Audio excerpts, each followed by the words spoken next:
جسپال سنگھ۔ بہت بہت شکریہ جناب چیئرمین۔ سب سے پہلے میں اس ایوان میں نئے نو منتخب وزیر اعلیٰ جناب پرویز الہی صاحب کو، نو منتخب اسپیکر سبطین خان صاحب کو اور نو منتخب ڈپٹی اسپیکر واسقیم عباسی صاحب کو مبارکباد پیش کرتا ہوں کہ جنہوں نے اس عوام کو اس پنجاب کی اصل ذمہ داری نبھانے کی اپنی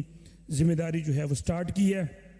اس کے ساتھ ہی میں پنجاب کی عوام کا شکر گزار ہوں جنہوں نے امپورٹڈ حکومت کو دھکا مارا اور پھر سے اس عوام کو پاکستان تحریک انصاف اور عوامی حکومت کو وہ لے کے آئی، اور اس کے ساتھ میں پورے پاکستان کے لوگوں کا شکر گزار ہوں جنہوں نے اس پنجاب کی کامیابی کو پنجاب کی کامیابی نہیں بلکہ پاکستان کی حقیقی آزادی کی کامیابی سمجھا۔ وہ چاہے مسلمان ہوں، چاہے ہندو ہوں، چاہے سکھ ہوں، چاہے مسیحی ہوں، چاہے وہ بلوچی ہوں، چاہے وہ سندھی ہوں، چاہے وہ کشمیری ہوں، چاہے وہ پٹھان ہوں، خیبر پختونخوا سے تعلق رکھتے ہوں، سب نے مل کے اس کامیابی کو جو ہے اس کی خوشیاں منائی۔ میں سب کا شکر گزار ہوں، میں اس ایوان کے ممبران کا شکر گزار ہوں، میں پاکستان تحریک انصاف کی قیادت کا شکر گزار ہوں جنہوں نے اس لڑائی، اس جو جنگ تھی، جو ایک سٹرگل تھی، اس کو جاری رکھا اور عوام کی اصل حکومت آنے تک اپنی جدوجہد جاری رکھی۔ جناب چیئرمین،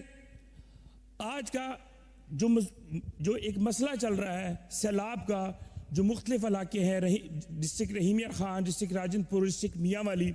ان علاقوں میں بارشوں کی وجہ سے سیلاب سے بہت تباہی ہو رہی ہے،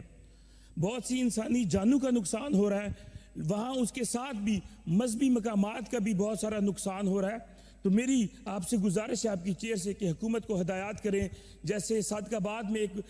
بستی لاٹکی میں ایک مندر جو ہے وہ بہت نقصان ہو گیا، اس طرح کی جتنے بھی مذہبی مقامات اگر نقصان ہوتے ہیں تو ان کا خیال رکھا جائے۔ بہت بہت شکریہ۔ جی تھینک یو۔